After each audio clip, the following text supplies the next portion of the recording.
So guys hello, Radhe Radhe. আমি ঋতু চোপড়া আবার এসে করছি একটা ছোট ব্লগ নিয়ে। এই ব্লগে আমি দেখাচ্ছি যে আমার বাচ্চা রেডি হচ্ছে, আমি রেডি করাচ্ছি ওনার, কেন কি ও ভারতনাট্যমে অনেক 1 বছর থেকে প্র্যাকটিস করছে, ওকে ভারতনাট্যমে দিয়েছি। তাই আমি প্রথম ওকে মেকআপ করে দিচ্ছি। 1 বছরের মধ্যে কতবার ও প্রোগ্রাম করছে, তা ওর কখনো দিদি করে দিচ্ছে, কখনো ওর টিচার করে দিয়েছে, আমি করি নি। অ্যাট ফার্স্ট করতেছি, মানে আমি অনেক প্রথম করতেছি এর মেকআপটা, তা আমি পারছি না, আমি কনফিউজড হয়ে যাচ্ছি। তাই ওর বাবাও সঙ্গে সঙ্গে মিলে মিলে করে দিয়েছে। অনেকটা মানে হার্ড হয় মনে হয় আমার।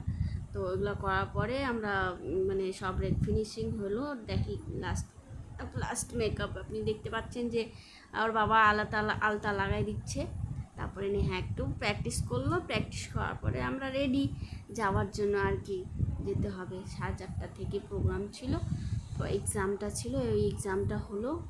আর আমার মেয়েটা ভালো করে প্র্যাকটিস করলো। এখন তো প্যারেন্টসদের বাইরে দাঁড় করায় দিল, এখন প্যারেন্টস তো ভিতরে যেতে পারেনি, তাই আমরা দেখতে পারিনি যে কেমন পারফরমেন্স করছে বা কী হয়েছে।